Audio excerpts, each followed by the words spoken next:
All right, so We're we live. are live lawyer talk streaming.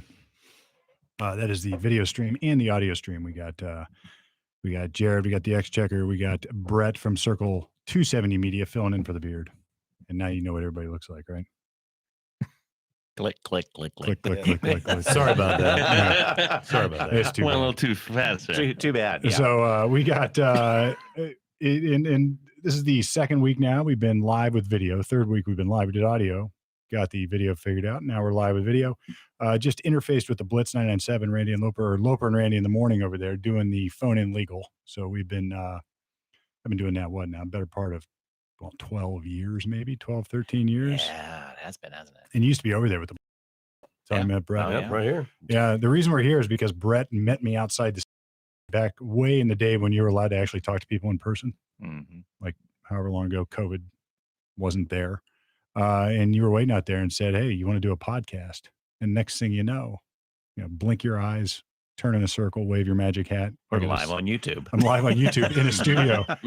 In a studio here at 511 South High. We created channel 511 here on YouTube, and we've got lots of media and marketing stuff going on here for podcasts and others. But been a crazy journey for sure. Now, lawyer talk, the dream of doing it live. Jared and I went over there to Midwest Photo, and bought a bunch of equipment a couple years ago, and finally got where we need to be to do it live. So, Well, not to digress and go back to an old episode, but I was listening last week when you guys were dissecting that video. Yep.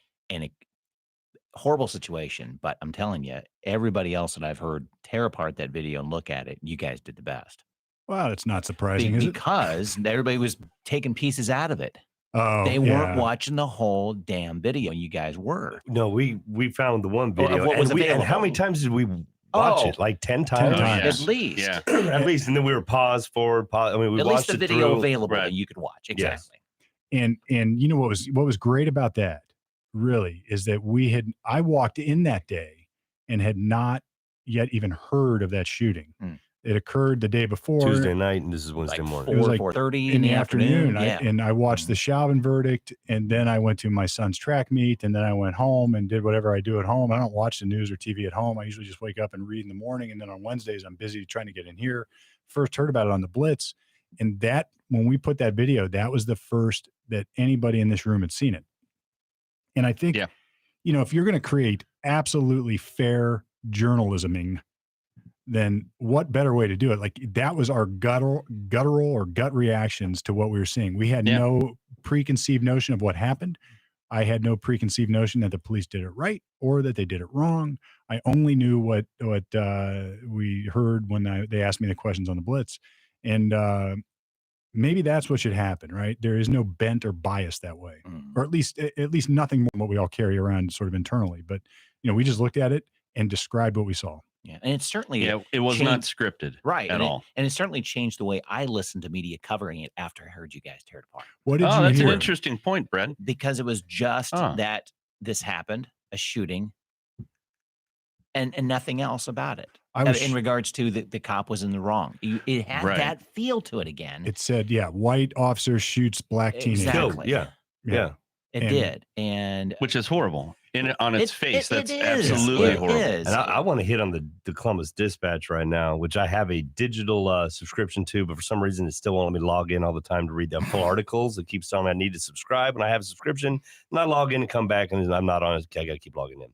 But in opinion, what if Makai, how do you pronounce your name correctly? Makai Brandt. Micaiah. Yeah. Were a 16-year-old white girl. And I just don't know why they have to come out. That's just right up there saying that if it was a white girl, this wouldn't have happened. Yeah. I say no. I mean, we got down to it, and what's amazing when we first watched the video is that, 15 seconds? 15 seconds of him getting out of the car, trying to calm things down, and it happened. And then sees a girl with a knife wheeling, coming at another girl. And the whole time, I don't think you really see race. You see a pink, you see a white shirt, you see the black jeans. And I do believe that if that had been a white girl, he would have probably done the exact same thing. I don't even know. Now, look, I can't say that what this officer knew or at the time because, you know, we weren't in his shoes, but it took me a minute or two or a view or two, maybe the better way to say it, to even determine who was white, who was black, what race. I mean, it wasn't even like, it wasn't obvious to me that the girl was white, black, or anything else. In fact, I thought for a second that she was a white girl when I saw it because it was so fast. And I guess the point is we assessed it and analyzed it without thinking about race when we did it. Now I get it that that's the thing of the day. So that was, and I looked at all the headlines and none of them mentioned, I don't want to say none, but very few actually mentioned that she had a knife. When NBC aired it and showed it, not only the video and the audio, they cut it in such a way that there was no reference to the knife. They cut out the audio of the 911 call where the caller was saying, these girls are attacking us with knives. And they cut the audio of that. And then when they showed the video, like they cut it in such a way that they didn't mention that she had a knife.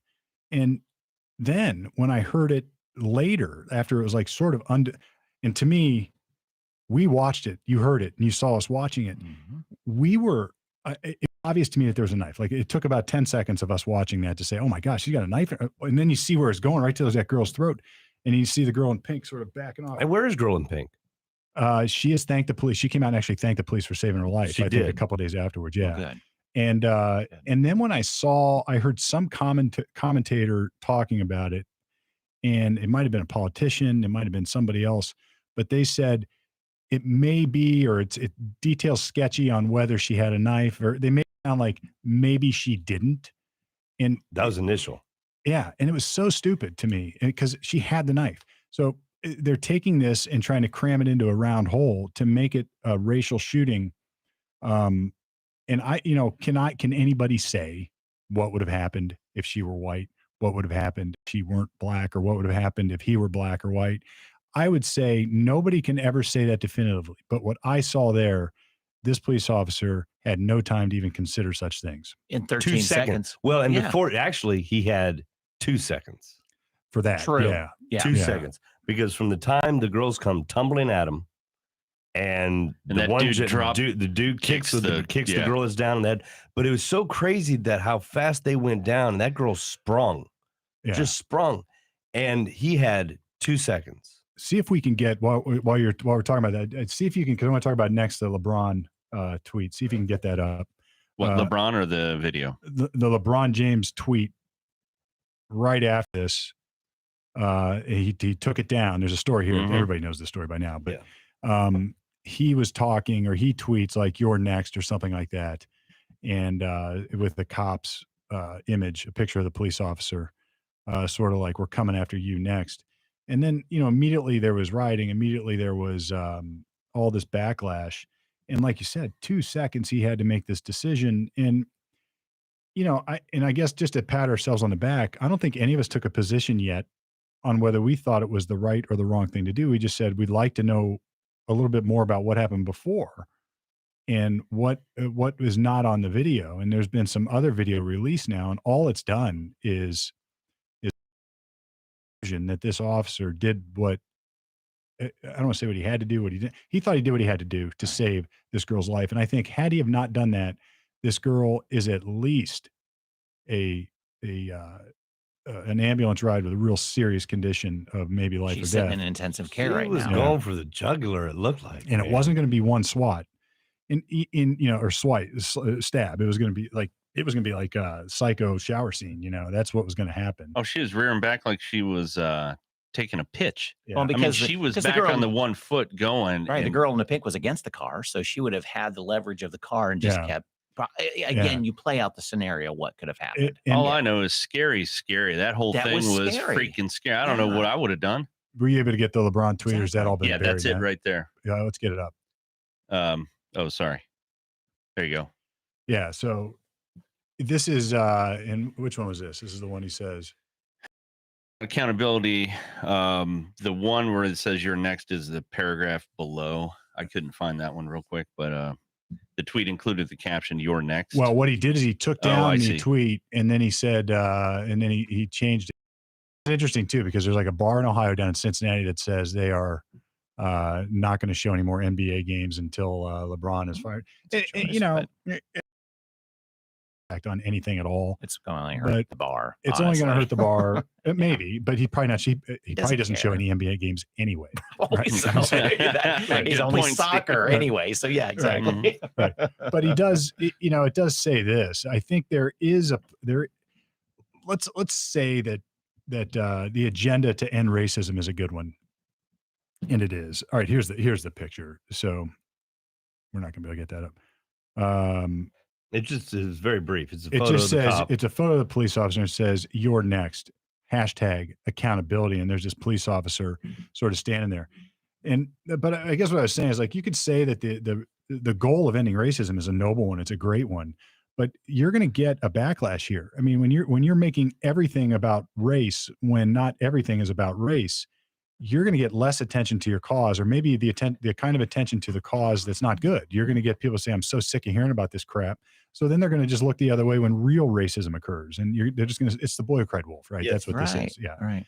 And when bars start to say "screw you," we're done, and then black, white, or in whatever race and gender that are commenting on this, I think everybody sort of is like, all right, that didn't quite fit the narrative. Now we got to backpedal, but it's too late. You've already made it about something that wasn't. You've already caused rioting. You've already caused unrest, and you have pushed the race. And it's the media coming out with that originally. They're sitting around. We're living in a powder keg as it is. Yep. And they just come out and they immediately, their message is white officer kills black girl in Columbus, Ohio. Yep. That's all it said. That's it. what it says. And then when you read that, you Murdered, just think killed. I mean, it's just like shot. You know what I mean? And they put that in, and you're like, what? no, and teenager, like black teenage girl. Yes. It's like they took all the worst parts of that, highlighted those, and left out the one thing that would have been the linchpin that would say, "Oh, she was about to kill somebody." Yeah, they left that all Right. out. Right. That's like it's just And it disingenuous. came out with it immediately. Right. I mean, like they were on the scanners and they came out and printed it immediately before they had any information. Yeah, because the video was available when? Almost right away. The Was police, it? yeah, Okay. the police dropped it right That's away. what I thought. And I think there's more out there now that's gone There was farther a to neighbor verify that this. shot Yeah. something wide. Well, he view. had the ring, the doorbell. Oh, Yeah. the door ring. And Yeah, that's it. evidently, anytime they've got a sensor on them that if a cruiser goes by or something like that, it turns them on. What? Oh, wow. And then there's been other Didn't know fallout that. as people backpedal. This is like whenever your kids lie to you, or whenever so Jerry, you don't have kids, but whenever you see people lie, When I used to lie to my parents. right. We So knew from it that. starts like Matthew says, or say my son says, I cleaned my room, and I go up there and I look, and you open the closet and everything's just like sort of shoved in, or maybe he just missed half of it. And I looked down. I was like, "Look, dude, your clothes are all over the floor. They're hanging out of your laundry basket. They're doing well. I mean, I cleaned most of my room, but it's I was just going to do that later when I did my laundry." Like, all right, well, you did your laundry yesterday. Yeah, but I was going to do a little bit more today. Like the lies start to stack up, and this is what's happening because now they're saying, "Well, we just meant like generally speaking, police work needs to get better." And they shouldn't do this. There should be better training so this doesn't happen. Then you hear people like, well, what I meant is that he probably didn't have to use deadly force. Maybe he could have shot with his taser. Maybe he could have aimed for their legs, or maybe he could have. That it's is like, so ridiculous. You it's- hear that all the time. I even heard some people saying, why didn't he shoot the knife out of her hand? Oh my Right. God. I mean, that was like a quote I heard, and I was like, if he did that, he shot the girl in the pink. well, not only that, it's like, that's ridiculous. it's ridiculous. On But then its you could have face. taken the broken knife, melted it down, and used it for affordable housing. right, you could have. Either way. And it's like a real question would be, man, how is he able to pull off that shot and not have a scattered? And I mean, there's Yeah. a lot of Not people to around. hit the girl in the pink. Yeah. Oh my See, gosh. I can envision a narrative where a police officer is saying, I couldn't pull the trigger. I hesitated because there were too many people around. I was worried. And then this person is seriously injured or dead as a result of the stabbing. And now he's blamed for not Mm-hmm. pulling his trigger. And you can easily say that. And as a hunter, I've had shots in the woods where they're not the perfect shot, so I don't take it. Or it's turkey season. So I was hunting turkeys a couple of years ago, and my buddy's like, why didn't you shoot? And I was like, well, there was a bush there, and if I'd have stood up, it would sort of ruin the hunt. It's like you sort of freeze and hesitate, and you don't make decisions as quickly as you should. This guy made a decision, pulled off the shot, did it, and had he not of, he would have been criticized for not making the decision and pulling off the shot. And to think that he could shoot this girl in the legs, and that was going to stop this, is nuts. nuts. Or go to the taser option, which in itself how is do difficult. you It's difficult. how do you switch out It's from difficult. your firearm to a taser? Oh, girl's dead. Well, the taser's on the other side of the body too, probably. Yeah, and the girl's right? dead. And they're Yeah. saying That was 1 second. That girl got up so quick, like Jared said, with a knife and she was going. Yeah. I mean, wow. I can't even. Yeah, no, it was something. So this nonsense that you could shoot the legs or shoot the gun out or the knife out of her hand. That's movie stuff, man. Yeah. It's like not even modern movies. They don't So do that did stuff. anybody- it's like 70s movies. Did anybody see that one tweet or whatever from some woman? I don't know who she was. I don't even know if she was a representative or congresswoman. She said, principals break up knife fights every day. Oh, I did see that. Oh I'm my! like, This Yeah, was no, not a I've knife seen fight. people say that teenagers get in knife fights all the time. I'm like, what? Yeah, I where's mean, that? I did a bunch of crazy things as a teenager. Knife fights weren't in the play. No, I've defended a lot I of said murder the same cases that thing, were man. knife fights that started as knife fights and they turn into be murder cases. Oh. I mean, How do you break up a knife fight? Like, I'd like to get if that principal has the playbook on how to break up a knife fight, like that wasn't even a knife fight. That was No. a knife attack. That was first an of all. attack. So the girl was defenseless at that point. Let's just say that the girl in the pink who was about to be stabbed and murdered was defenseless. And she went Yes. into a defensive position right away. I mean, as soon as she saw it, she was, yeah. She was, yeah. And- Well, I think it was admirable that the Columbus Police Department got that out immediately because did. I think They they're did. seeing this playbook of we got to get the Oh, right information you know out it. immediately because the Chauvin case, they had Floyd. Their first piece out of that police department was that they took him to a hospital and died there.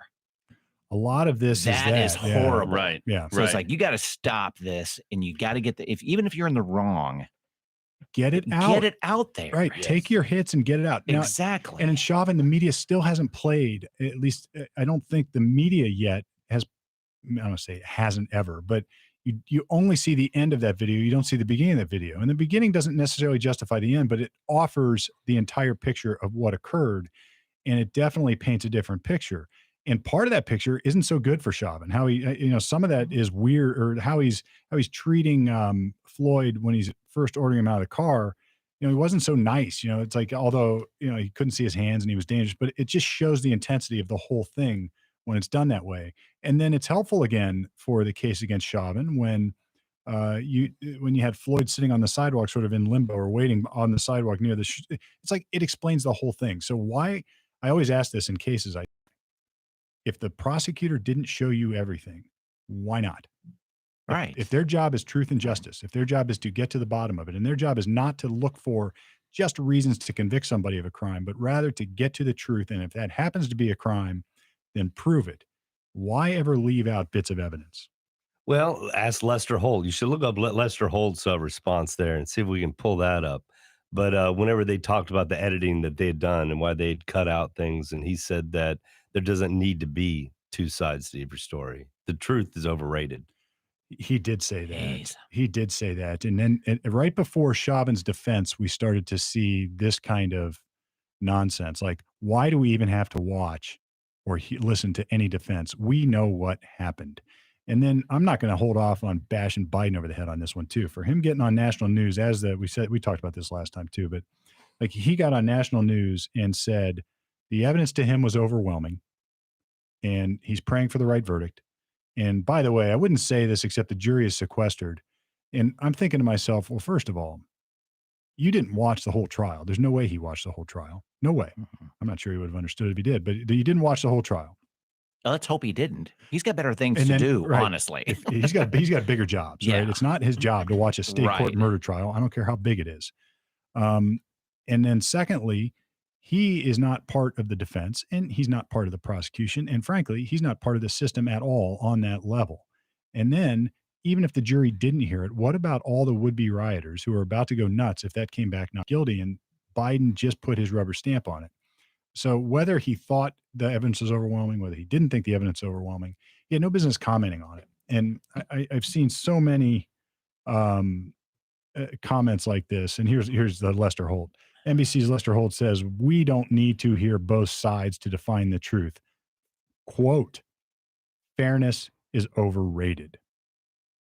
Wow, that's scary. And that's coming from one of our journalists. A journalist. And I mean, don't they kind of have some kind of oath that they take, or I mean, isn't there some kind of, I mean, not an oath, but there's like Hippocratic kind of feel to it. There's a thing to it to where they're supposed to just get to the bottom line. Right, journalistic integrity. I think Jay needs to pull this up. Let's pull this up. So while I'm reading it, what Lester Holt, this Lester Holt quote on "Don't Need the Truth."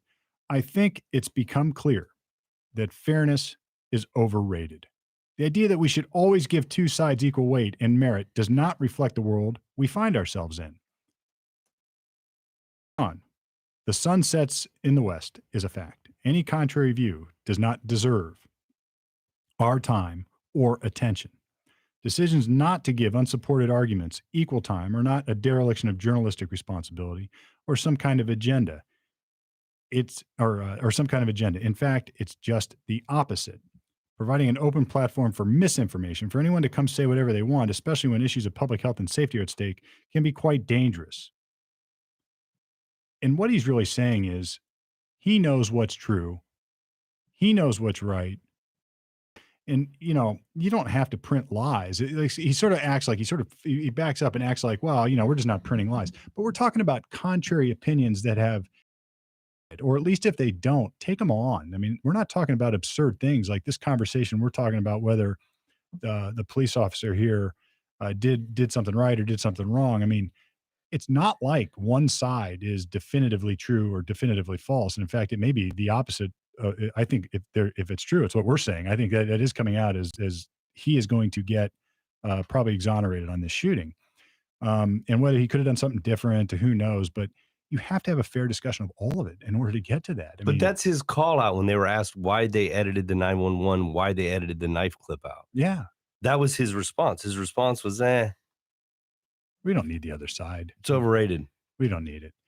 And fairness is overrated. Yeah. It is so offensive to me because what they're talking about is due process. That's really what they're talking about. They're getting down to the nuts and bolts of what makes our system different when I grew up from the Soviets or from the authoritative governments, where you go back and read about the Russian purges or the Stalin purges and see how much due process they got because, damn it, he knew the truth and he didn't need to hear your truth. He had already figured it out.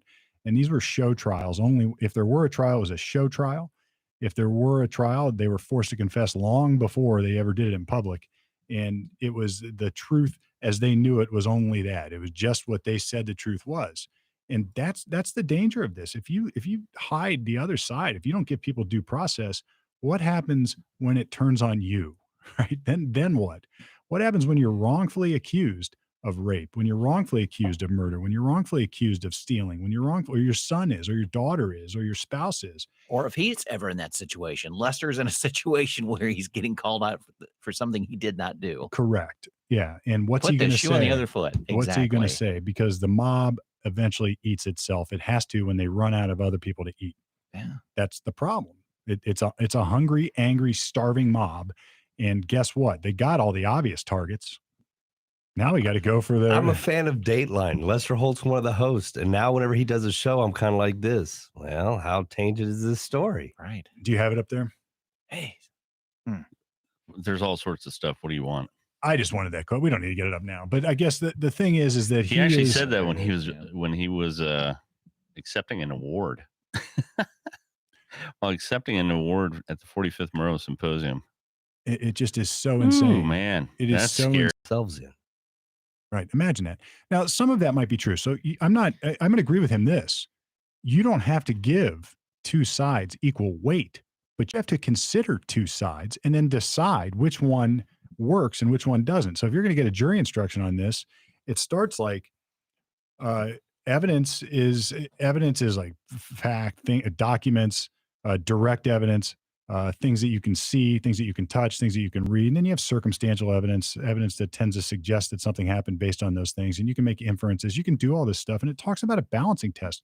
Like you don't have, at the end of the day, you can pick one version over the other, but you can't do that unless you have at least looked at all of it.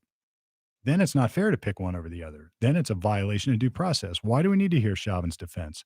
Well, damn it, because next time it's your defense. If you didn't hear. Well, I mean, the headlines could have read, "Officer saves potential stabbing victim in assault." Could have. It could have. Or it could have But- just said, Or but maybe it that wouldn't should've. have fit any narratives. That wouldn't Right. that Doesn't would get clicks.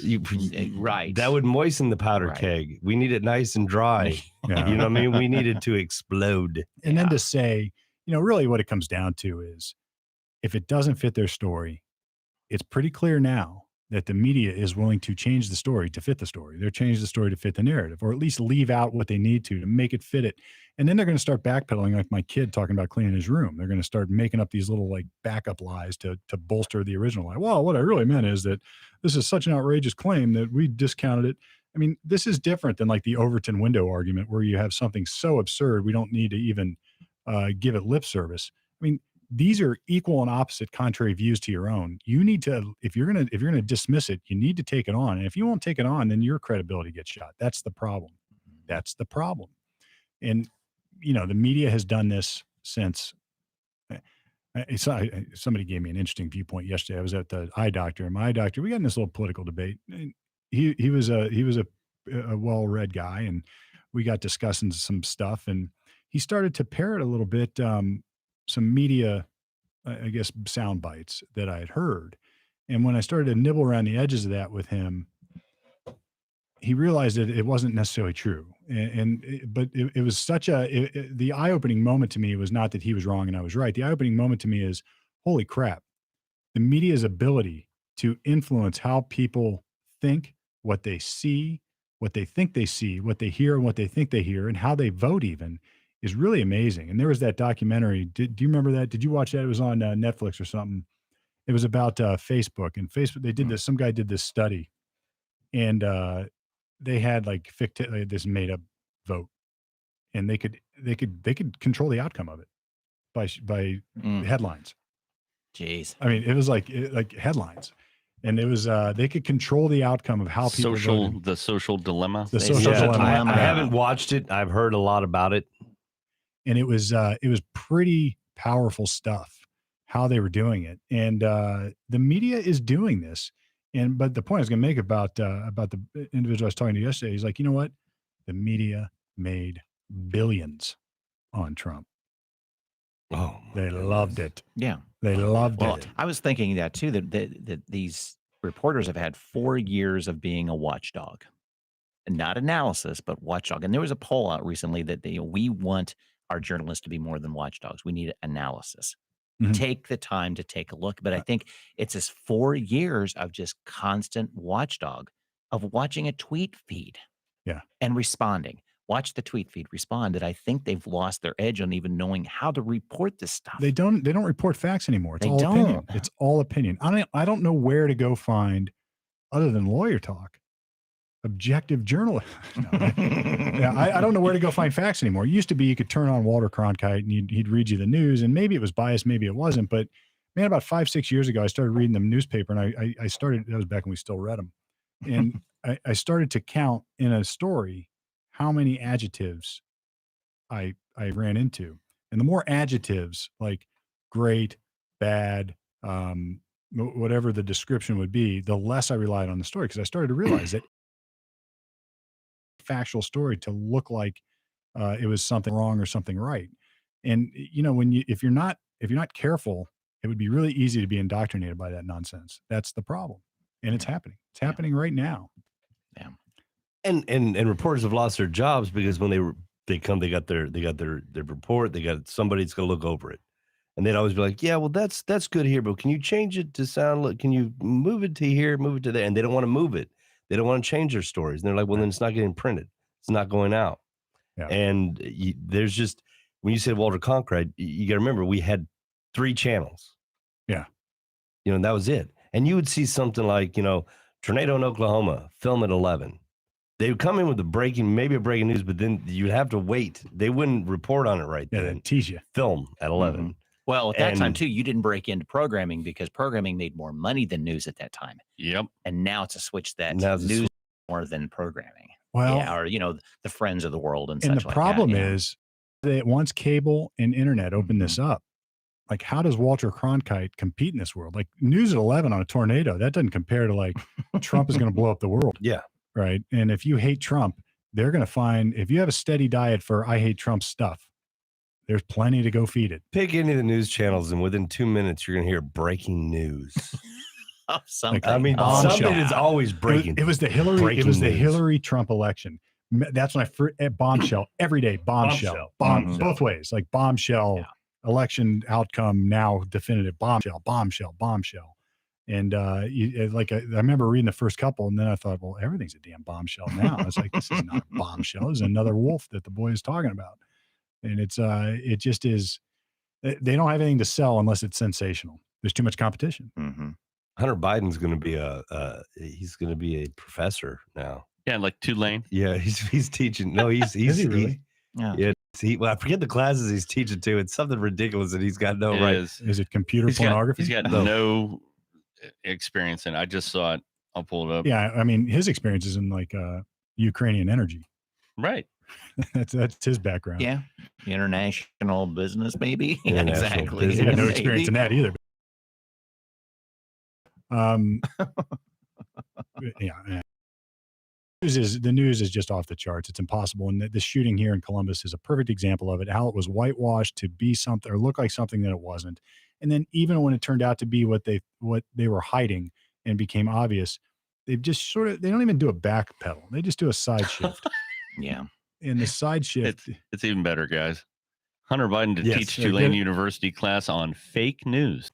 Are you kidding? Get that up. No, Oh, no way. This I'm is not serious. kidding. This is serious stuff here, brother. Here, put that up. You know me, I'm always coming in with the breaking news. This is a bombshell. Well, and you did say that about that shooting last week, Jarrett, that we need to know all the stuff that's going on. That is for sure. Here, put that headline up there. Yeah. Hit There that. it is. There it is. Oh, my Hunter goodness. Biden, the professor. Does he even have a master's degree? I don't know. He's about to learn a lot about gun law, I hear. He's not going to learn anything about it. Is that getting quashed? It's already Media polarization and public policy impacts. It's a good one because, right. I mean, everybody thought that the computer scandal with the hard drive right before the election was fake news, but it turned done. I was fucked up. Now he says it might have been his. Yeah, no. Then he said, "Well, it might be Russia. I don't know. Maybe." Yeah. So that's it. I mean, it's a good topic for him, I guess. Teaching about. So here's fake something, news. Steve, that you might want to look up: Operation Mockingbird. What is Operation Mockingbird? What is Supposedly, it's a tell. CIA operation that has been manipulating us for 60 years through the news. Yeah, we'll save that. It's one. just what you said before. Yeah, we'll save that one. Well, what I wanted to talk about, I've been promising this now for a week. but Influence on public opinion. right before the shooting last week, we had come to the table here ready to talk about the pack the court, Nadler says unpack the court. unpack the court. Some say packing. He says we're unpacking. Well, that was No. focus I group, see and where that's they're coming. negative. So let's unpack the I court. See, now, here's Like a what's- blow-up bed. Yeah. We're unpacking And it. here's where I give the politicians in this situation, the Dems, their due, because they are masterful at taking these things that sound negative and then pivoting on the definitions of the terms to shift the narrative to something else. Because when this first came up after the Dan has let us know right now that the cameras have not been switching out, evidently on our live feed here. it's just on me. Yeah, no, it's just he said for the last 10 minutes it's been on the Lester Holt pictures, all that he can see. What? Okay. Oh, I really? don't even We have and that we up haven't on even my- had that up. I don't even have that up. So to everybody out there with the audio, we apologize. Yeah. The audio is good. Really do not want to give Lester that much time. No. But obviously he must deserve it, I guess. So anyway, but amazing. Huh. And All dead right, air is well, no air. So let's just Steve's keep going on. to try to effort that. Gotcha. I just closed out of my browser and Gotcha. reopened it. So Hmm. if there's anything cached or something Yeah, maybe that's it. weird too. and So, sticky. stick with us, friends. We're figuring it out. It might be a Yeah. YouTube thing too. We're just gonna blame it on YouTube, the big old There's the a- Google conglomerate. There's a whole lot of whatever. glitchy stuff that happens when Yeah. you're streaming. That happens. So whatever. It's but the sad thing is we Very did give rare that the sad thing is we did give Lester all that time. That's okay, though, I guess. Well, maybe he'll thank us. True. Well, that's true. Maybe we could work with him on his PR campaign or something that he's going to desperately need down the road. Yes, I think I even saw something. Pertaining to letting the video out and giving decisions on the videos, whatever police video go on this shooting last week or not, is that even the dispatch was thinking hard about when and how to release this. It's like thinking about releasing the footage, that they have on their website, because there's such a big influence. Because if they put it on their website, that's going to change the world. It's like, folks, it's available already without you or not. Cat's out of the bag. Right. Toothpaste is out of the tube, whether you want to show it or not. It's there. You're not that freaking important to have to think about it for a day. Please beat you to it. Well, I mean, and that was smart on their end. Like we said, yeah, exactly. So I don't understand what the thought process has to be. That it's here. Put it out there. Be the journalist you're supposed to be. That it's available. The only way you can control the conversation is if you manipulate that video at some point in time. And yes, it was graphic. It's going to be visual that a lot of people have never seen in real life, possibly. Someone being shot. That's a really, but you could put disclaimers in front of it. It's hard. Had that visceral reaction because none of us had seen it. Right. So. Whether it helps you or not, I don't know. I think we're good to go. We're back. We're back good on me. We're That's good. cool. We're good to go. Cool. Yeah, we're good to go. So it's tough. It's a tough call. But let's get back to packing the court. Yeah. Unpacking. Well, we're unpacking the court. So the first thing they did when they pivoted on this is they, if you would have asked any of us in grade school or maybe high school, like pack the court, it's like, oh, that's what Roosevelt tried to do. He tried to pack the court in the 30s after he wasn't getting his New Deal passed. He packed the court, and it always had this negative connotation to it. It's like, yeah, he threatened to pack the court. I mean, like everybody's gut response is not a good idea. And in fact, Biden over the years in the 80s has said it's a bad idea. We don't want to pack the court. Even Ginsburg said it's a bad idea. There's been lots of sort of bad commentary on that of what that meant. And the idea would be that you add, if you want to get your political position through, and the current Supreme Court won't do it, well, you're going to add enough justices to get the votes you want. You're going to pack the court in your favor. It's not, they didn't say add justices. They said pack the court. So you're right. The idea is you're going to pack it, you're going to stack it in your favor. But then after Amy Coney Barrett was confirmed, the narrative shifted. Well, Trump's the one. The Republicans have packed the courts, not us. And I was like, well, that's an interesting trick. Because they took the term add justices to the number of Supreme Court justices, and they shifted that around. Trump packed the courts. And what they really were saying was Trump had lots of opportunity to appoint a lot of judges. And Trump appointed a lot of district court judges, a lot of circuit court judges throughout the country. He filled a lot of positions that were left open from Obama. Right. Exactly. Right. And then he got 3 appointments here. And they said, well, Trump packed the court. And it shifted the term of that connotation of what pack the court meant. And it was really sort of genius the way they did it. It's like, well, Trump packed the court, so now we're going to pack the court. And I'm like, well, you're not. They're saying actually, not only we're not going to just pack the court, we're going to create balance again. We're going to create balance again. And then, and I'm going to go through some history here in a second. But then I was watching, as I was thinking about this, I was like, I wonder what the arguments in favor of packing the court would be. Because to me, it's fundamentally just wrong. Now, if you're going to add judges for a good reason, like they're busy or we need them or whatever it would be, it's add whatever you want. You guys each pick 2. Right? It's like drawing up sides. Like I'll pick Bobby over there and you can have Jamie, and I'll take the exchequer and you can have Jared. All right. I'm always the last one to get. Let's go. and then maybe like I was the last. I was a little fat kid. Like he's pretty slow and he can't hit a baseball. Get your batting average up. So if it were about the first thing I'm going to say is if it were about something altruistic, like some actual need our country has for more judges, then there's an easy way to do that. That's not what's happening. So what?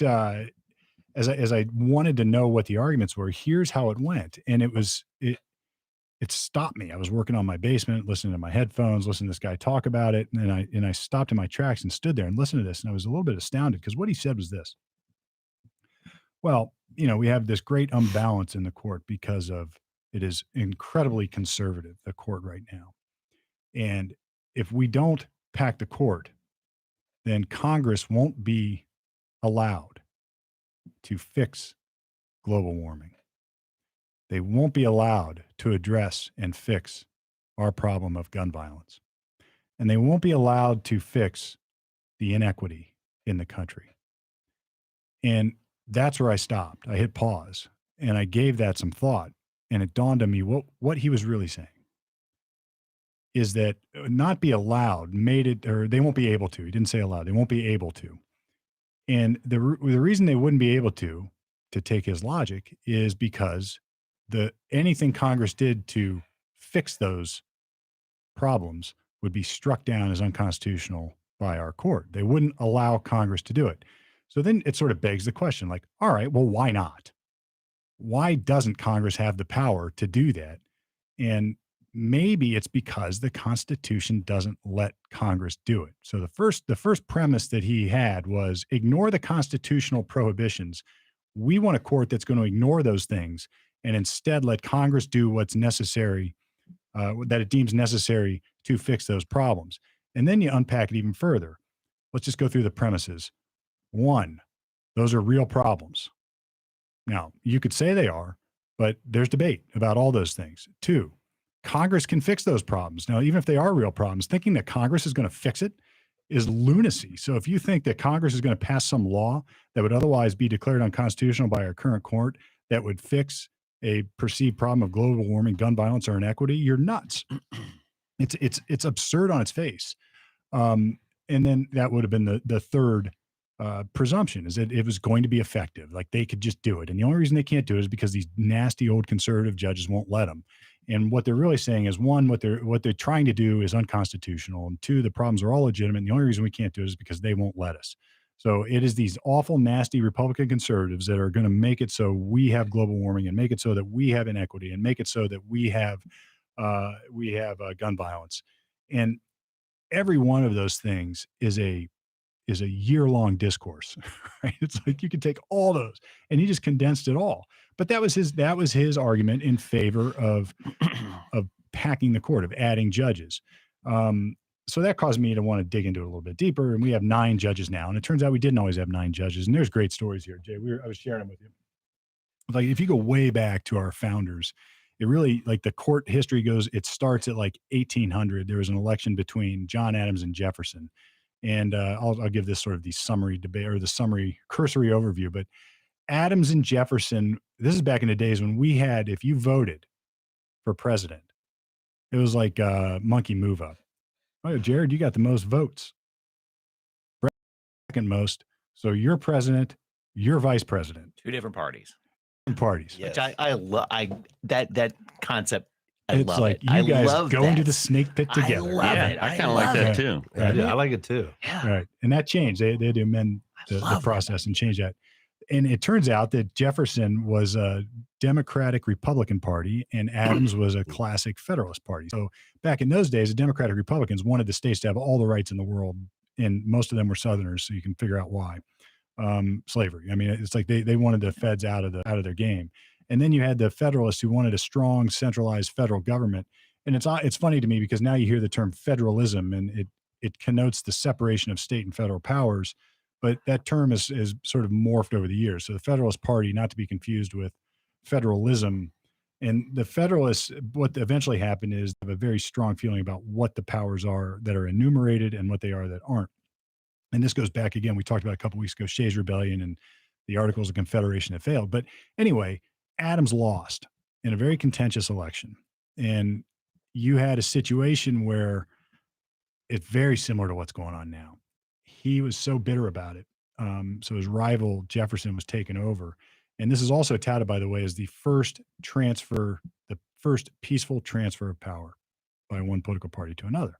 So that apparently was not, there was some eye about how peaceful that would actually be. You had one party that hated the other that took over. And then you had Adams does something. He passes what I think is later sort of known as the Midnight Judges Act, where right on his way out of the office, he appoints a bunch of justices of the peace for Washington, D.C., and he appoints a bunch of federal judges and creates a bunch of new federal judgeships. And then not only that, he decreases the number of members of the U.S. Supreme Court to deprive, ostensibly, Jefferson of the ability to have appointments there. So all that sounds real familiar, right? It's like this, he was trying to use the court politically. So then what he does, or then what happens is he leaves the office, and on his way out, I think his Secretary of State was a guy named Madison, and Madison his Secretary of State was Marshall, who by the Midnight Judges Act became the Chief Justice. You are correct. That's right. You want me to put it on screen? Yeah, you can put it on screen. Okay. He became the Chief Justice, and then Madison became the incoming Secretary of State, whose job it would have been then to go serve the appointments on the people who got him. So Adams leaves, but he didn't have time because it was too late to go actually deliver the paperwork and say, all right, sir, you're a judge, or all right, sir, you're the Justice of the Peace. And then he goes, Marbury, who was supposed to get his job, and sues where? In the U.S. Supreme Court. So under Article 3, it was really questionable then whether the U.S. Supreme Court had jurisdiction. You can't just go and say, I'm going to sue you in the U.S. Supreme Court. Imagine doing that now. Mm-hmm. Like it also created the District Court of Ohio. Yeah, it created a bunch of districts and did some other stuff. How about that? So now you got Marshall on the Supreme Court. You got Marbury. 3 years later, this comes to fruition in the U.S. Supreme Court. And Marshall's not where he's an old Federalist. And he's got to decide whether he's going to force the incoming Secretary of State to make his buddy Marbury a judge or give him his job. And they sued in what's called mandamus, which is basically like, court, I want you to order them to do what they're supposed to do. Well, Marshall had a problem because he knew that he didn't really have any way to enforce that order. So can you imagine, like, if you're back in DC in those days and Marshall's saying, I'm going to make Jefferson do this. And Jefferson says, no, I'm not doing it. So it's not like he had a police force to go and hold him at gunpoint and do it. So he knew that was a farce. And that challenged the Judiciary Act of 1789. 1789 was the Judiciary Act, but this was a challenge to two things. One, the Judiciary Act of 1801, and then that followed the Judiciary Act of 1789. And what they did is that 1789 gave the court original jurisdiction over these mandamus actions. And Marshall does something that I think is sort of brilliant. The guy was amazing. He says, look, I can't tell you what to do here because we don't have jurisdiction. I'm not, the Article 3 of the Constitution does not give us jurisdiction over this. We're not allowed to decide mandamus actions in the first instance. You can't just come to court and file an action against us. So you can't do it. And what he did, so not only that, I'm going to declare that part of the Judicial Act of 1789 to be unconstitutional. So it's not proper, and therefore all the appointments are not proper. So what did he do? He created what we call now, that we all accept as gospel, judicial review. So now the Supreme Court had authority to tell Congress, you can't do it, it's unconstitutional, or the president, you can't do it either, it's unconstitutional. According to Wikipedia, that establishment of judicial review is, quote, the most significant development in the history of the Supreme Court. Yep. So Marshall punts. You, Steve, are a very good student of history. It's like you're reading the Wikipedia page. I probably have. Pretty unbelievable. And we learned this. Continue. I didn't type it. So it wasn't always clear that the U.S. Supreme Court had the authority to do that, to declare things unconstitutional or actions of the executive branch unconstitutional. But John Marshall basically says, all right, I'm going to stay out of this one because I couldn't enforce it anyway. But at the same time, with the other stroke of my pen, I'm going to give this U.S. Supreme Court more power than anybody ever contemplated, and everybody's going to be happy. One, because on the Federalist side, I've just empowered the courts to strike down everything that Jefferson is going to do here and their Congress is going to do, because they took over Congress at the time. This is why it's important for packing the court, because it's sort of like now. They had all the Democratic Republican Party took over every branch except for the Supreme Court. And that scared the crap out of the Federalists. They thought that, oh gosh, religion is gone. Oh gosh, the country's going down the tubes. Oh gosh, these Jeffersonians, these immoral people, he's having kids with slaves and the whole 9 yards. These people are horrible. And Marshall, in one fell swoop, basically took the power to tell Jefferson and cronies, they can't do it. I'm going to declare it all unconstitutional. And then at the same time, he kept them happy by letting them win the lawsuit by skirting the issue of whether the mandamus could be enforced. All right. And that's Marbury versus Madison? Marbury versus Madison. Yeah, That's what every constitutional law class in law school starts there. Okay. All right. It has to. So then, in the other thing, Jefferson comes in, and he's only got 5 judges, and before that there were 6. He immediately ignores that. Right. So he's like, no, I'm not going to do that. So he goes back, and they make it, they vitiate that part of it. And now we have a Supreme Court that has the power to make things unconstitutional. So what's all this have to do with packing the court? Well, the argument that I heard out of, might have been old Nancy Pelosi with her teeth clacking around in her mouth, saying that, well, it's always been that we had the same number of judges in the Supreme Court as we do district court or circuits. So just another quick lesson. You've got the district courts, which is like a federal court where somebody might be charged with a crime or sue somebody. Above that, now we have circuit courts, which is a court of appeals. And above the circuit courts, you have the Supreme Court. I think now we have 13 circuits. And back in those days, we would have had roughly the same number of circuits as we did Supreme Court judges. Now, here's the difference, though. And this is what I didn't, if I knew this, I'd forgotten it. The U.S. Supreme Court used to go and ride circuit. That means they would go listen to actual arguments and cases in the district and appellate level courts below them. They were the appellate level courts below them. So if you had six justices, they had to jump in their stagecoaches or horseback and cruise around the country, staying at lodges and pubs to listen to people's cases and decide them. So can you imagine that? You imagine like old Ginsburg and all our judges that you know today cruising around the country, listening to cases, riding circuit. And there's a whole argument about this. Like some people would say, well, we don't want them to have that much local flavor. And others would say it's awesome that they had that much local flavor. And, the one side would say we want them disinterested. The other would say, no, we need them to have their finger on the pulse of what the country wants. But that occurred for a long, long time. It wasn't abolished, I think, until about 1911, but it didn't happen, sort of stopped right after the Civil War. So the other interesting part of this is because of that, they added judges along the way. So if they added a circuit, say, look out west, they started to create judicial circuits out west. It was impossible to cover all those. They couldn't do it. They needed more judges to take on that volume. And the other problem is we couldn't pay, our country didn't have enough money when it was founded to pay for the lower court judges. So you had this situation where they got to do it. That's your job. And people quit. Justice would like, this sucks. It's cold. It's miserable. The travel is rough. It's dangerous. One guy even talked about waking up with a strange bedfella at a pub. So somebody had crawled into bed with him. I mean, it's like, that's the basis of the argument that it's riding circuit around, or that we need as many judge circuits, but it's nonsensical today. The other big threat to pack the court or sort of court packing thing before Roosevelt, before FDR, was after Lincoln was shot, we had a weird scenario. We had the South sort of coming back to power. Johnson was president. And when Lincoln had, I think, made it, there were 10 judges at the time, and they backed it off to 9 after Lincoln was shot because they didn't want the South to have the power to appoint judges to support their position.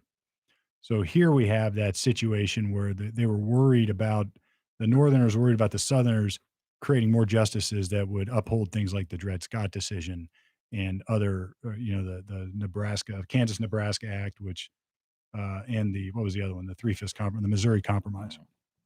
But those were all big issues of the day. And post-slavery, they were tremendously concerned about the South taking over and avoiding the anti-racism constitutional stuff by packing the court with their own judges.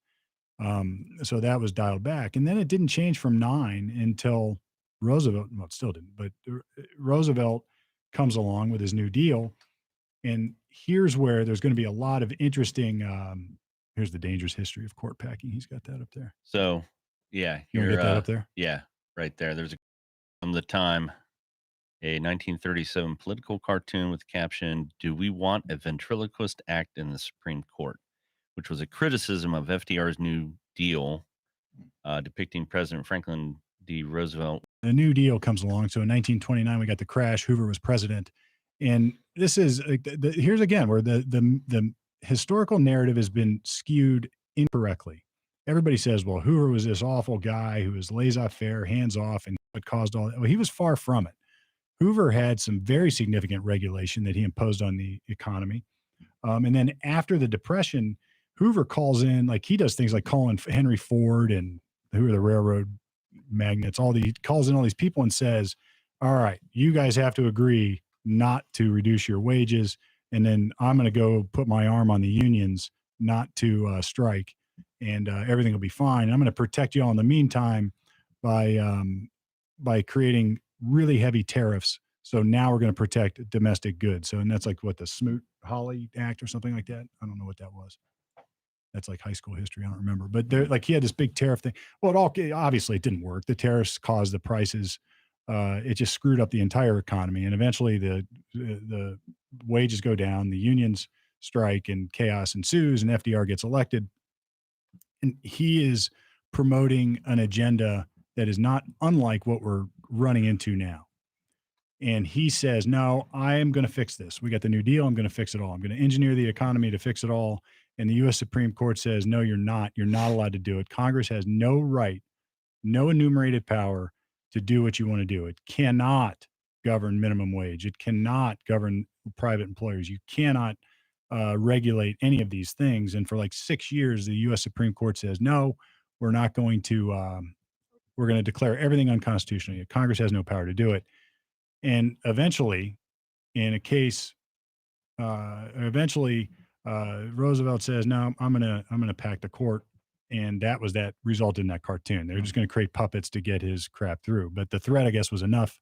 And then 2 judges shift, and they call it like the switch in time, save 9, I think was the old saying. So the switch in time, save 9. So, or what was it? Switch in time. I can't remember. Stitch in time? No, it was like the switch in time because 2 judges switched. And it was a switch in time that saved 9 Supreme Court justices. Switch in time justices. Yeah. So they'll play off of that stitch in 9, probably. Yeah, it was a little play on the words. So you had a situation where the switch in time that saved 9. Yeah, There you go. And everybody, it seemed at the time, was down on it. And you wonder what deal. And the arguments were like, look, if Roosevelt wants different judges, you didn't have term limits at the time. He served 4 terms. They just said, well, you can appoint as many as you can during your presidential term. And we don't need to pack the court because it's going to result in the use of the court for political reasons. And now everybody would say, well, they've always used the court for political reasons, going way back to Adams and Jefferson, but it doesn't make it right. So nobody was really in favor of it. It didn't pass. It was overwhelmingly, I think, bipartisanly rejected. And but it was enough to create enough of a threat and to change their positions. And now all of a sudden the New Deal was, and they did it. It wasn't even good how they did it. I mean, if you could dig into the case law and you cared, you could read it, but they just changed the standards here and there and tweaked it one way or another and made it all constitutional. And Ohio makes it big again in Wicker versus Filburn. It goes about as far as it can. There was a guy out in Dayton saying, see what he was doing. It's like he was telling Jared how much he could sell or how much tobacco you could grow and sell for what price. Like that's how.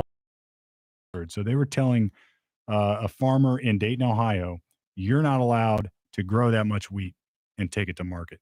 Can't do it. Got to destroy it. And this happens today. The corn gets destroyed all the time. They pay farmers not to grow crops. Yeah. It still lingers. And I think it was Filburn says, no. Or Wicker says, no, I can do it. I'm just using this wheat to feed my family and my livestock. That has nothing to do with interstate commerce. You have no ability to regulate it. The U.S. Supreme Court says, no, Congress can regulate it because you feeding the wheat to your livestock and eating at your table will impact how much wheat you need to buy from somebody else and what your livestock costs at market because you can sell it cheaper. Therefore, that has some impact on the price of interstate commerce and Congress can regulate it. And it didn't. That was as far as it went, and they never pulled it back until they got to, Jay, you can look this one up. I think it was a case called Lopez, and it's about guns in 2006-ish. This is probably a boring one for most people, but I enjoy it. And guess whose podcast it is? Yeah. US v. Lopez. Oh, yeah, all right. That's Congress tried to do some gun control stuff around schools. They tried to pass a gun control law, like a school-free gun zone type of thing. And they tried to use the Commerce Clause to do it, sort of the same playbook that Roosevelt was using. And the Supreme Court struck it down, I believe. There you go, 1995. Yeah.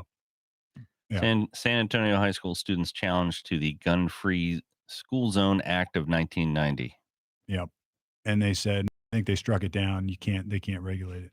Yeah, Lopez's possession of the gun was not economic activity, and its scope was not sufficiently cabined. CABINED. Yeah, I don't know, but limited. Okay. Or narrowly tailored to meet that goal. Is what they're trying to say. So that was about as far as it goes. Now, so what's that, all that have to do with today? Well, we got a similar scenario, right? We got a president who says, look, this is unfair. They left me with these judges and it's unbalanced. We should pack the court. And packing the court now is a good thing because Trump's the one to pack the court. Now we just need to balance it. So we don't need a court packing committee. We need a committee. What was it? A committee for Supreme Court review and or judicial review or something. And I don't know where people stand on it. It has almost become how they played this is brilliant to me. It's like a marketing bit of genius because now it seems like not such a bad idea. Well, it is pretty liberal out there or pretty conservative out there. Probably just balance the court out. But you have to go in and you have to dig further. I think they're trying to pass gun control. And instead of saying, look, there's a Second Amendment problem, they would say, no, we're just not able to fix it because the Supreme Court will declare it unconstitutional. They won't let us.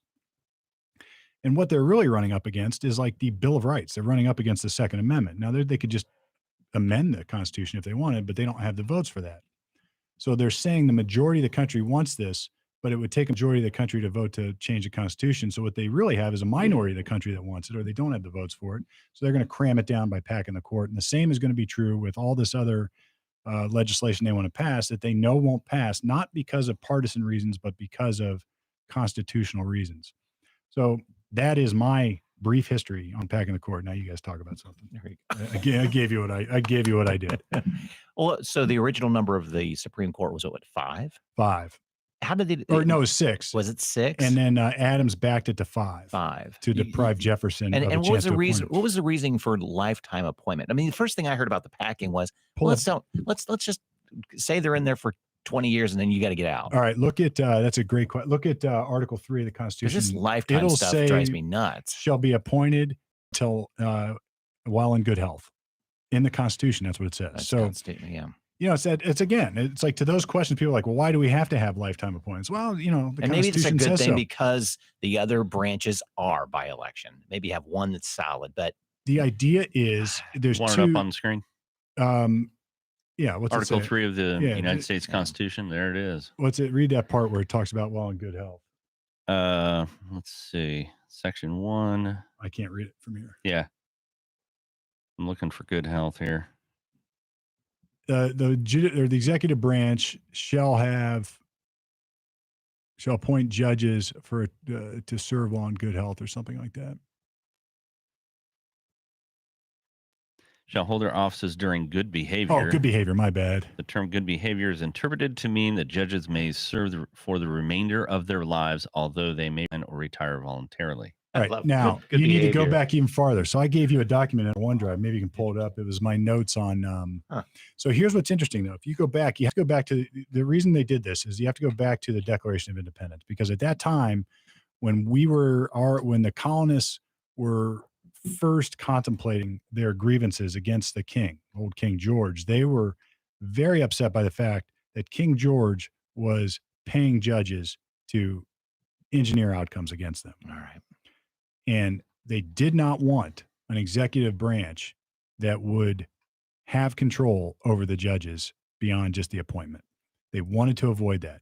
So you can actually follow this. You can see the grievance that they had and what King George was doing. Then you read it in the Declaration of Independence, and then they follow through with it in the U.S. Constitution, Article 3, while in good behavior they shall serve, meaning nobody can fire them. And they were most concerned about corruption, because what would happen right now if Biden were president and he didn't like the judges? He'd fire them. Just get rid of them. Right. Now, if they serve, now there's been this talk of having term limits, like a 20-year term. Yeah, something just extremely long. And yeah. look, I don't have necessarily a problem with it, but you got to amend the Constitution to do it. Yeah. You got to amend the Constitution to do it. And people are like, well, that's stupid. We should just be able to do this. This is coming up too. And the DC should be a state debate. Same kind of thing. We got to make some things hard. Otherwise we just keep changing things over and over and over. Well, that's a great, got to make it hard. So like there is some, you have to have stability. We have to have stability. I don't care where you are. It's like, look, I want to have a new land out in Johnstown. I want to have acreage in Johnstown with a nice house on it, but I can't. It's like, it's not, I can't do it. I can't afford it. Now, it wouldn't, if I could just go to any ends or any means I wanted to meet that end, then it's not right. We all know that intuitively. It's not right. I'm not allowed to steal money to get it. I'm not allowed to defraud banks to get the mortgage. I'm not allowed to do those things. I can't change the rules to get what I want. And you know, it's this old saying that if you come upon a fence, you don't just tear it down in the woods. You have to figure out why the fence was put there in the first place. You know, there's always more to it, because you're looking at this big wall in the woods and you're thinking, man, it'd be nice to just walk right through there. It'd be awesome. And you might just tear it down. But then you don't know that on the other side is like the velociraptors hiding, and that fence is keeping the velociraptors in, right? I mean, that's the argument. So there's a reason why we have this Constitution, and these people were not idiots. Right? They were not idiots. You might say they were all old, they were all white, they were all racist. You could say whatever you want, but unless their reasoning behind these kind of provisions was premised upon something evil, then you better take a look at it. And the only way you're going to know it's premised on something evil is by taking a look at it. So there was a reason. So there was a point in time, like the electric code. They say it's written in blood, because you didn't come up with all these crazy rules just because somebody thought they were good ideas. Somebody has been cut and bled as a result. They created a rule.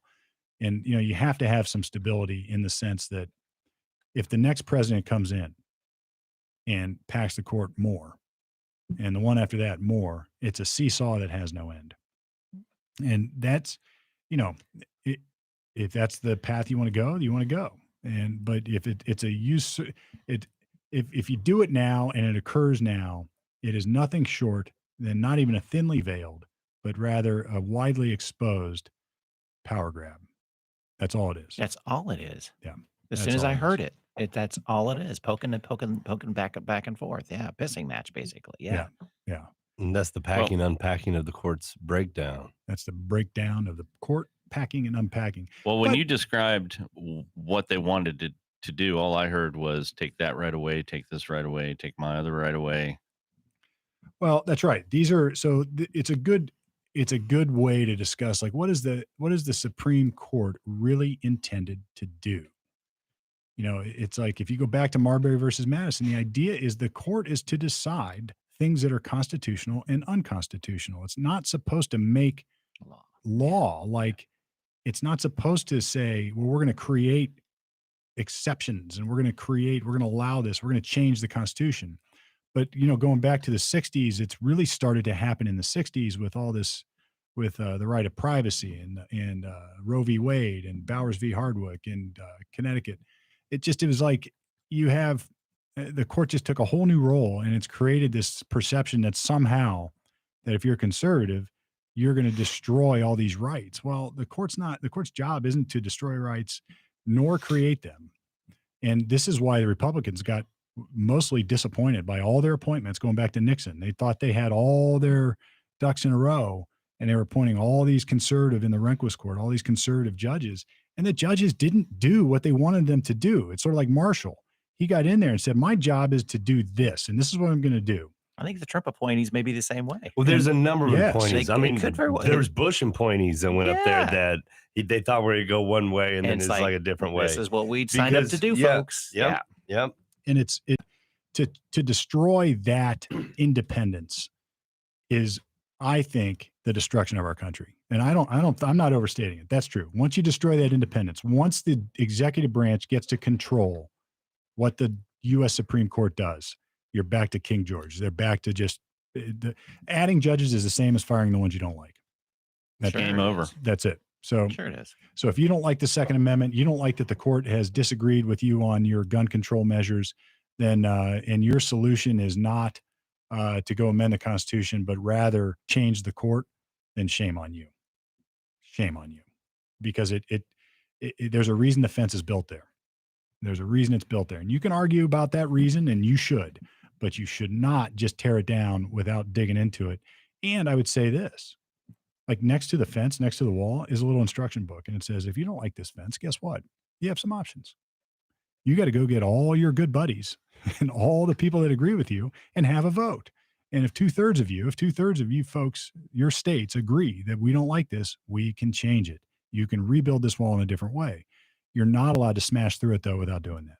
And if you, I guess the other thing I would say, there's a quote from C.S. Lewis. People are going to call me crazy now, but there's a quote from C.S. Lewis that talks about the kind of the biggest threat to your freedom comes in the form of help. You know, it's like, or it comes offering help or something like that, or necessity. And if you like, what kind of emergency really justifies destroying the Bill of Rights or getting rid of the Bill of Rights? And you could say climate catastrophe. There's no time to do this because our world's going to blow up. If you're saying that, and then on the other side is a therefore we need to pack the court and get rid of this Constitution, man, I don't buy it. Because if it's true, there'd be a majority of people, and you would have enough to change whatever you needed to change, but they don't. So then it becomes nothing short of a power grab. But we are the federal government, and we are here to help. I do believe that was Ronald Reagan. That was Ronald Reagan. Those are the 10 worst words you could ever hear. Yeah. Right. And it's I always beware of the government bearing gifts, right? It's like there is no gift from the government. There is always strings attached. And I told somebody yesterday, I was like, you know what? We just need the government out of our way. We're all good people. Well, we can function. When I get this letter from Biden, additional thousands of dollars going to land in a checking account because of that new act, I'm going, how are we going to pay for this? It's just, thanks, though. Thank you for the help, but it's just, oh my God. And it's not even helpful. $1,000. I mean, you know what would have been helpful is if we wouldn't have shut down. Bingo. Yeah. If we wouldn't have shut down, the bailouts wouldn't have been needed. These checks wouldn't have needed to go in. These ridiculous loans that they're giving out to these businesses that are actually, I believe, are going to put a lot of small businesses in jeopardy. I don't think it's going to, I mean, it's going to help some. I think it's going to hurt some. But I think that we wouldn't have had a need for it. And it's hurting the real estate economy now because what the inventory is down. Homes are totally out of whack. It's insane. If you want to use car, forget about it. You know what I mean? And if you want a new car, I've got a friend that works at he works at Kenworth, sells trucks, big trucks, $350,000 dump trucks. And if you'd like to pay me $350,000 and drive down the road, you can, but you can't put the windows down because we don't have the switches. Really? So they've got $350,000 trucks that you can't roll the windows down. He's like, you try selling that. He's like, you try selling that. I mean, it's just there's container ships floating off the coast of California and just not unloading. Yep. It's lunacy. And no, you're right. So we don't need the help. We need them out of the way. Mm-hmm. Out of the way, please get out of the way. But we have this emergency, and everybody's going to die. So again, you have to.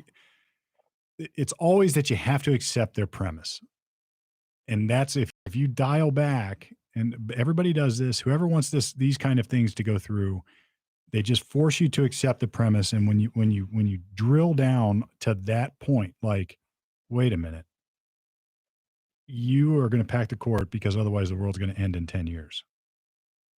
That's what their premise is. So 1, world is going to end in 10 years. 2, Congress has the ability to fix it. 3, we don't care, therefore, that it's unconstitutional on its face. It's so important that we have to do it. Like, when's the last time we had that? Even in World War II. Yeah. You know, did we really have that? Did we really have to intern the Japanese in camps because we were in World War II? Like, look at all the bad policy that's occurred in the name of an emergency that Congress can fix. And, you know, there's no recourse against Congress, right? Because they're out of office in a few years and somebody else's problem. That's it. So to think that Joe Biden, Donald Trump, or any of these people are going to fix these huge problems in their 4-year term and Congress is going to fix it after the same people have been trying, Biden for how many years?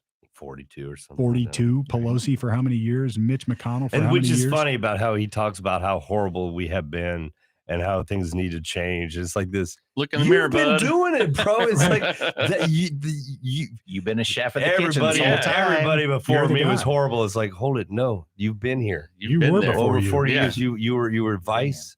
You've been doing this the whole time. And his position has been obviously inconsistent throughout his career. Yeah. And I'm not even faulting him for it because it's okay to change your mind, but not today.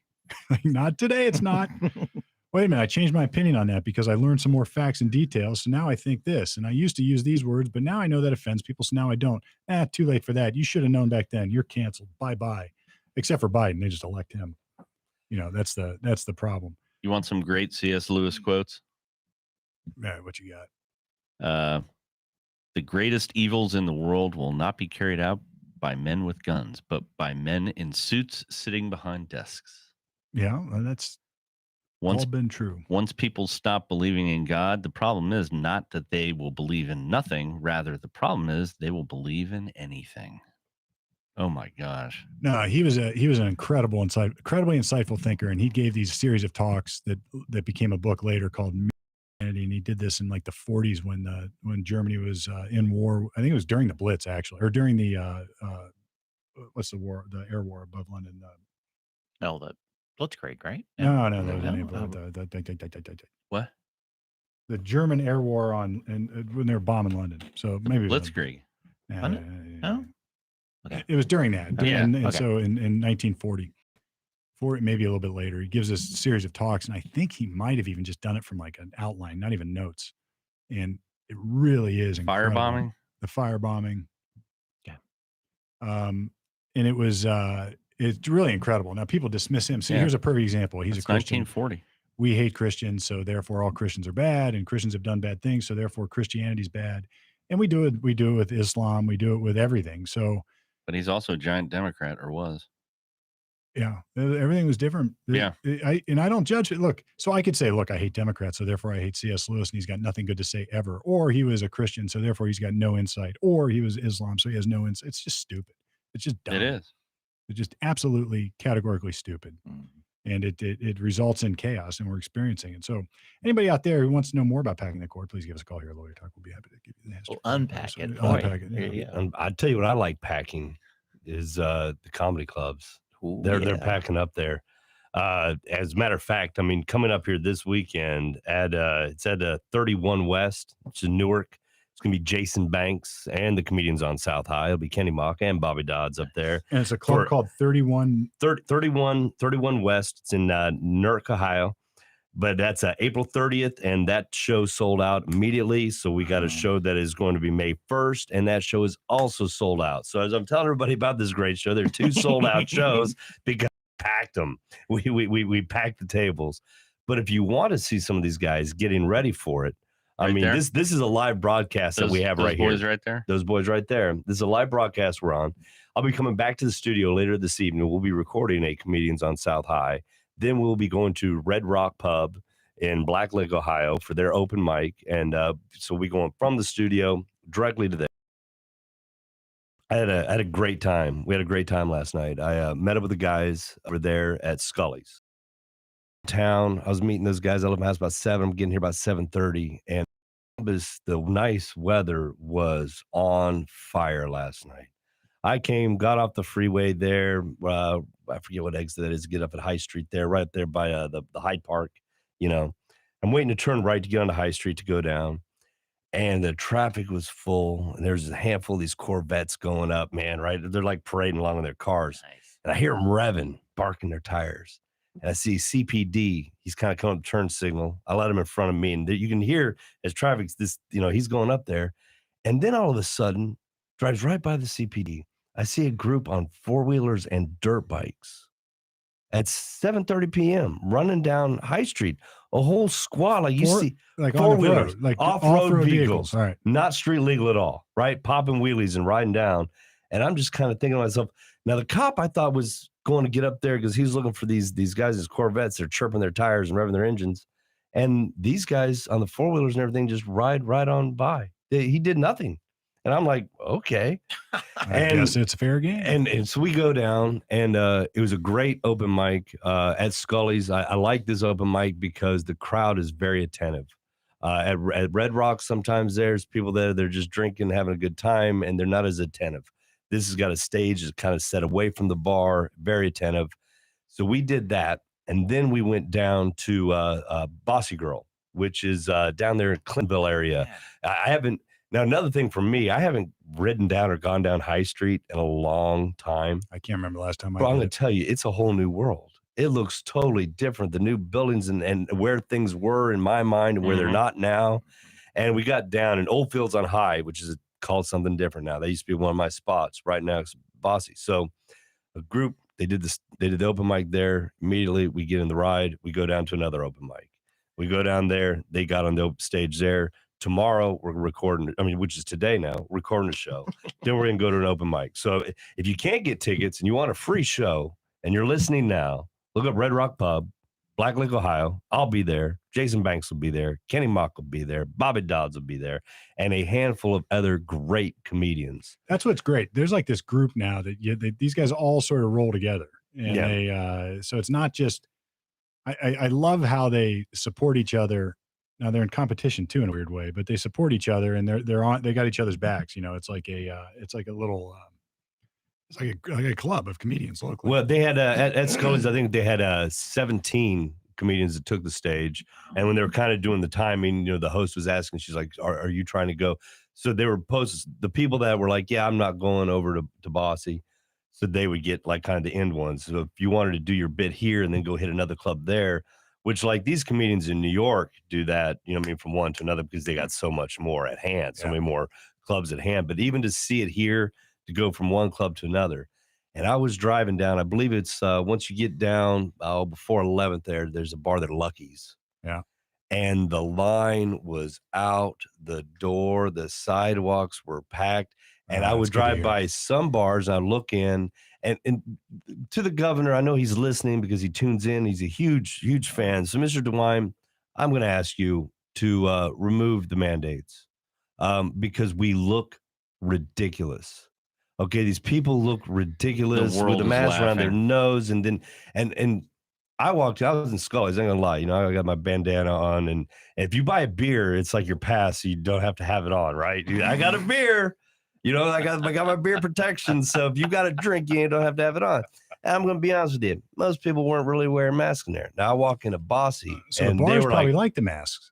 They probably sell more beer. Everybody, people who wouldn't ordinarily get a drink or so I was I walk it, but now we walk into another place and it's like mask over your nose until I bought a beer.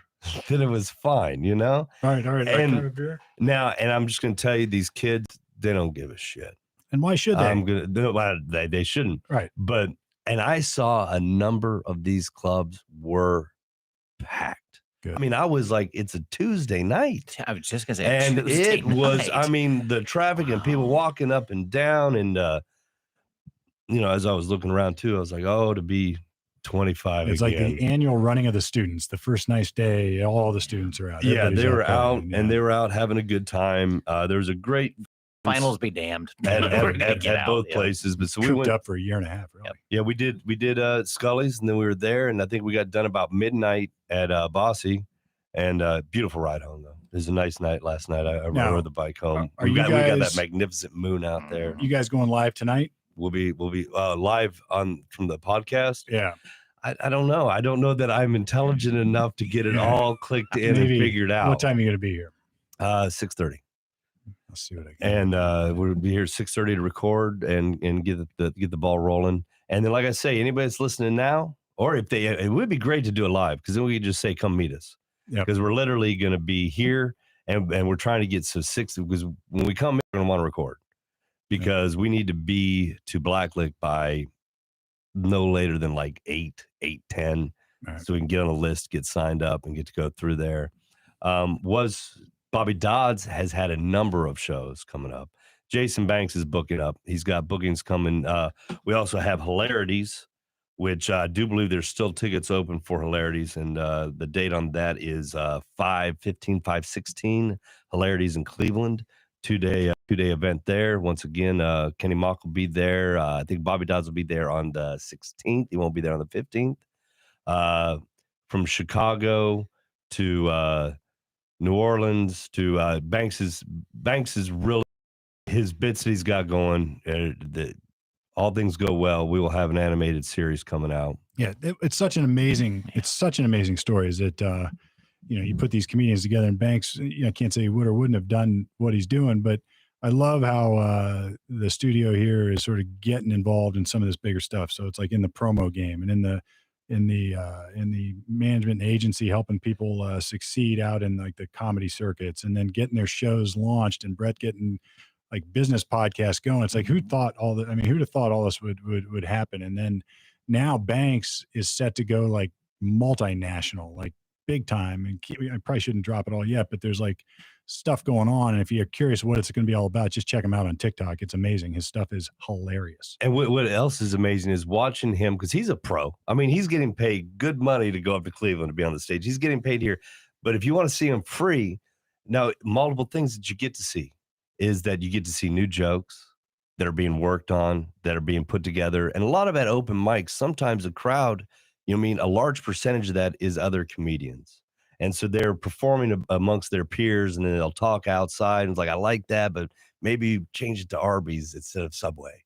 What I mean? Little bits of the jokes and going through, down to him working timing, because he's got his old jokes, he's got his standbys, but he has to figure out, they only get 5 minutes. You get 5 minutes, except for Mr. Banks. Mr. Banks gets the lights, and he's like, yeah, I'll walk off when I'm ready to walk off. Banks usually runs about 7 minutes. He's supposed to have 5, but he'll cut on in there and good for him, and tell him put the light away.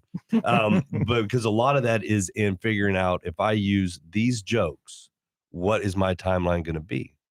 And you got to remember, sometimes if there's an interaction with the guest or somebody, because they're on a timeline. Yeah. I mean, they've only got so much time up there. They got 20 minutes. Yeah. They got to know. And then if somebody throws in, and you got a heckler, or you got something that he's got to deal with in the crowd, well, now that just ate up 45 seconds or a minute, which means that he was going to do, the grease joke, but the grease joke is 5 minutes. And because this minute got shaved up, he's like, so while he's up there performing, he has to think, well, I was going to do this joke, but it's too long now that this guy ate a minute here. So there's a process that I have been able to travel with these guys and learn that, I always kind of imagine it was there, but when you see it and you see the lines and see how it goes through. And now Banks did say that's one thing he likes about the mask, because before he goes up, he knows he's got his time. Like every comedian's got their own rituals and things that they do. Before he goes up, he likes to walk outside of the building. He'll walk down the sidewalk, around in a parking lot, and kind of go over his act in his head. He said, at least with a mask on, I don't look as crazy as I used to. He was like, because I was always just walking around doing that.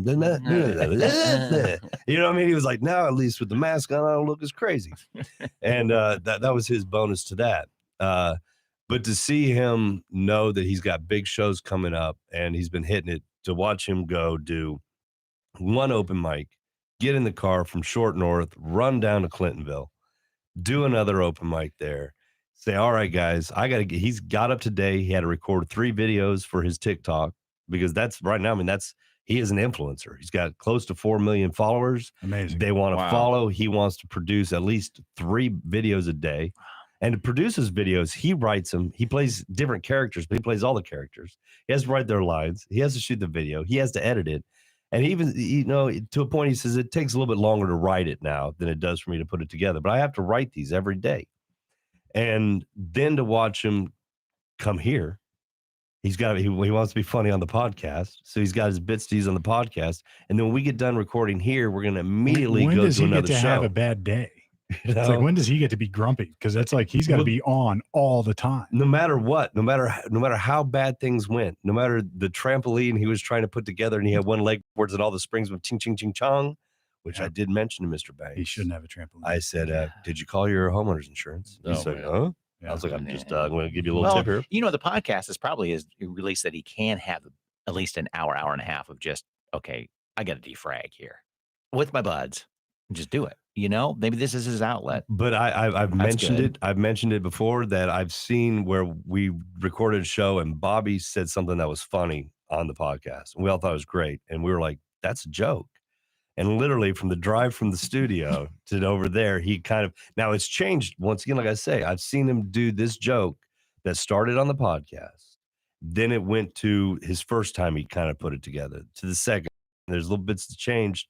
And I mean, it's going to take him probably a couple months of personal performances, you know what I mean, amongst himself to put it out there on the open mic to where he crafts the full joke. Yeah. I've heard there's well, we talked to them here on the show. There's so much that goes into just 5 minutes of comedy that people don't even see. I mean, but that's cool. And he's getting approached by some national figures to take that to a bigger place.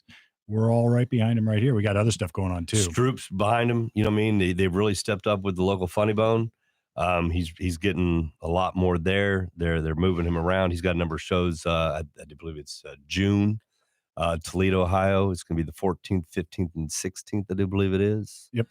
So there's a lot going on, man. Good for him. And then on other notes, here at Lawyer Talk, or Channel 511 is going to sponsor. I don't know if I should drop this. Yeah, there's a cool event coming May 21. Put it on your calendars, May 21. Who is it? I'm not going to tell you yet because I've got to finalize it. But it's going to be a pretty cool event. We're going to do a live stream there. There'll be something to watch, something to see, people to meet, and people to listen to.